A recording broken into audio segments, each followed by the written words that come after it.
Assalamualaikum warahmatullahi wabarakatuh. Terima kasih kesempatan yang telah diberikan kepada saya.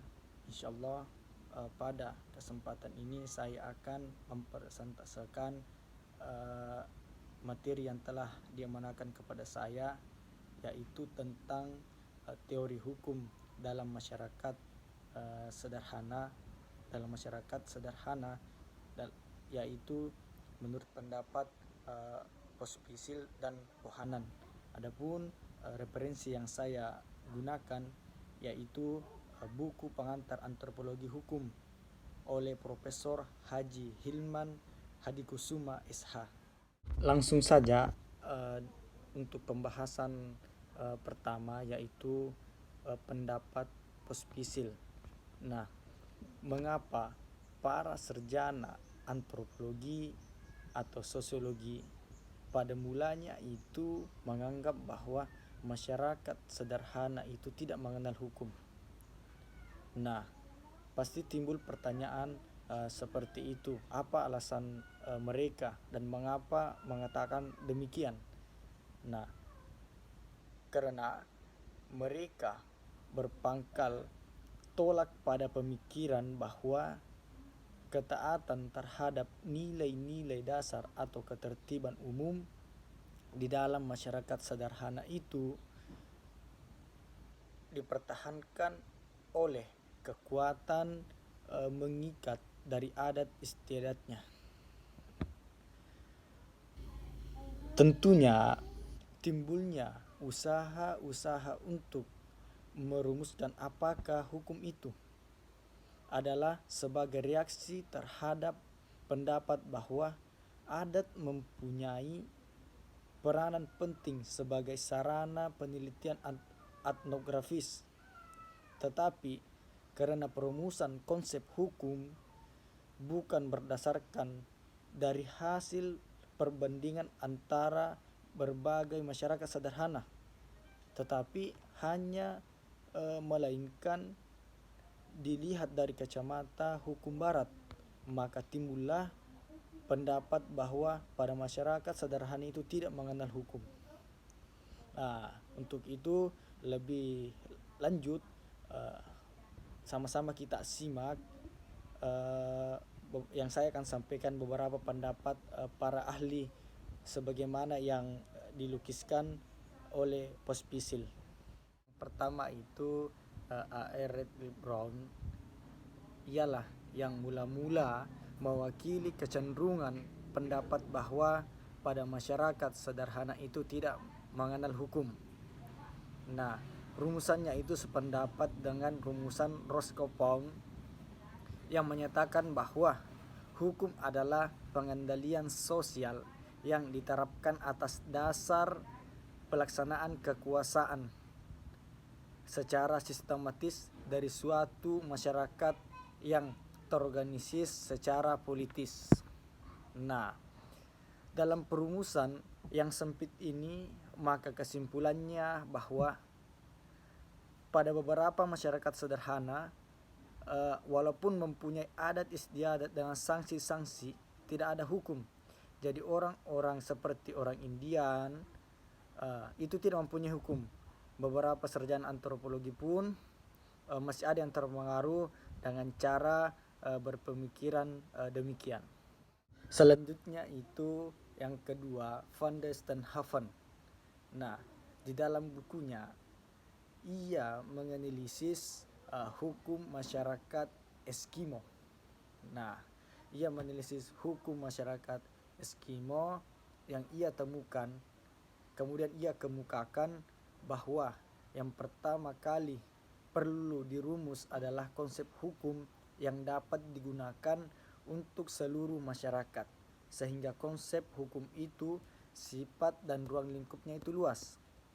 Ternyata apa yang kemudian yang dirumuskannya itu hukum yang sangat sempit. Ternyata perumusan hukum yang sangat sempit, sehingga untuk penelitian sendiri sulit untuk diterapkan. Yang ketiga adalah F. James Davis. Nah, sarjana sosiologi satu ini di dalam bukunya merumuskan mengenai tentang hukum sebagai sarana formal dari pengadilan sesuai yang berkaitan dengan penggunaan aturan-aturan yang ditafsirkan dan diterapkan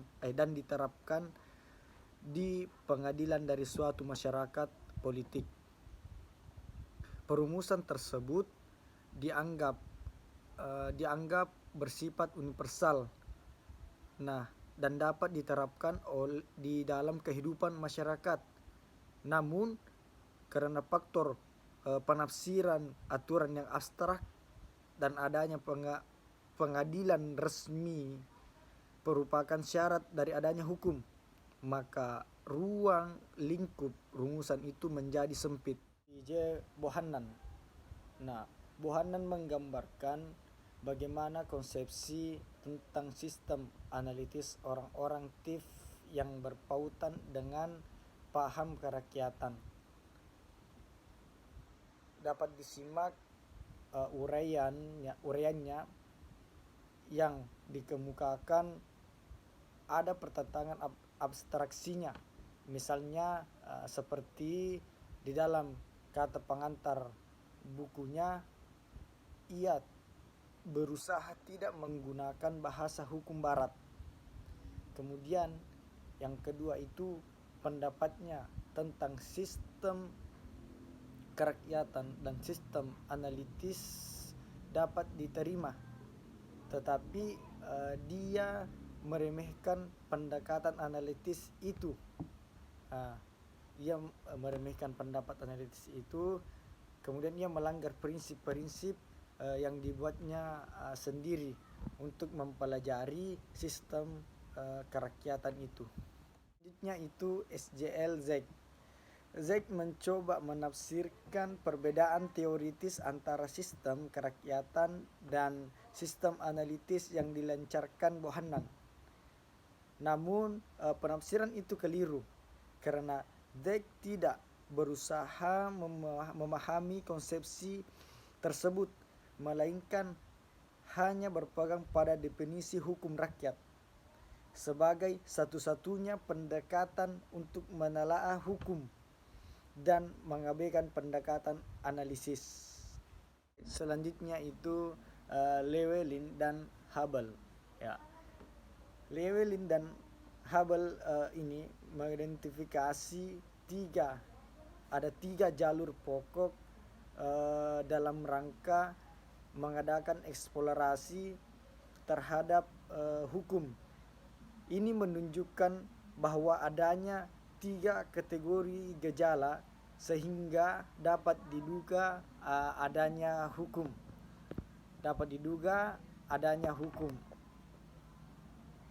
Dalam penelitian terhadap pengendalian sosial yang melembaga ini, ketiga kategori itu sangat penting. Namun perlu disadari ketiga kategori itu tidak selalu ada kaitannya dengan kehidupan sosial yang merupakan inti konsep hukum.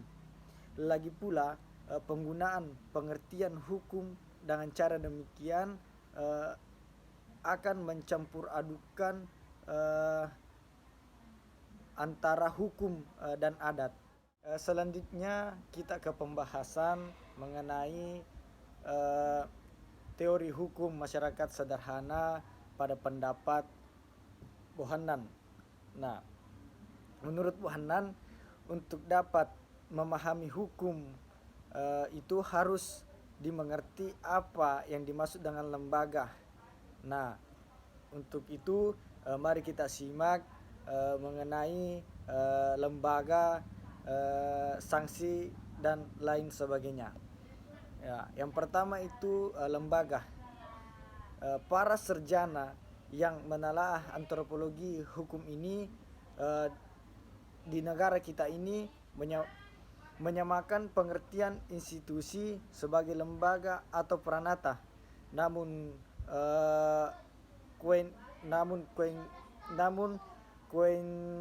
Koenratiningrat membedakan mengerti kedua istilah itu. Nah, di mana lembaga atau institusi itu suatu badan atau organisasi, sedangkan peranata atau institusi itu adalah sistem norma. Sistem norma. Kemudian lembaga hukum adalah lembaga yang digunakan warga masyarakat untuk menyelesaikan sengketa yang timbul di antara para warga dalam kehidupan bermasyarakat tersebut. Kemudian adapun ciri-ciri. Nah, ciri-ciri lembaga menurut kacamata hukum barat, yaitu lembaga hukum harus dapat menyelesaikan perselisihan yang timbul dalam lembaga sosial yang lain. Kemudian lembaga hukum harus dikaitkan dengan adanya suatu bentuk organisasi politik. Yang kedua itu pelembagaan ganda. Salah satu cara untuk mengetahui atau cara untuk mengidentifikasi hukum sebagai pelembagaan ganda, yang berarti bahwa kaidah-kaidahnya itu telah 2 kali dilembagakan, ialah dengan menjabarkan hukum ke dalam bagian yang lebih kecil sehingga dapat ditautkan dengan pribadi maupun kelompok-kelompok. Gejala pelembagaan ganda ini sudah lama diketahui, namun urainya baru saja sebagian yang menjadi sumber bahan baku tentang hak-hak yuridis yang terdapat dalam adat kebiasaan di luar lembaga hukum. Yang ketiga yaitu kesenjangan. Nah, sifat hukum dan kemampuannya untuk melaksanakan sesuatu terhadap lembaga-lembaga sosial, dengan itu menimbulkan adanya sebuah kesenjangan.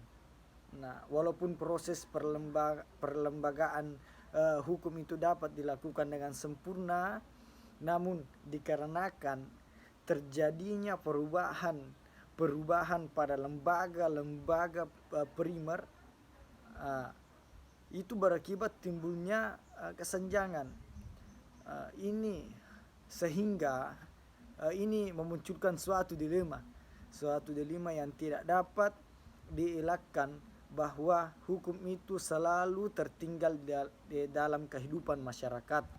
Yang terakhir itu keempat yaitu kekuasaan. Betapa penting arti perlembagaan ganda bagi hukum. Di samping itu harus ada kesatuan dan kekuasaan politik yang sifatnya terpusat menjadi satu untuk mempertahankan kaidah-kaidah yang telah melembaga secara berganda. Namun teori perlembagaan ganda itu nampaknya tidak sesuai untuk menjelaskan keadaan hukum dalam masyarakat itu tanpa adanya sebuah kekuasaan di dalam negara itu. Itulah yang saya sempat sampaikan. Mudah-mudahan apa yang saya sampaikan bisa bermanfaat, terutama bagi diri pribadi saya sendiri.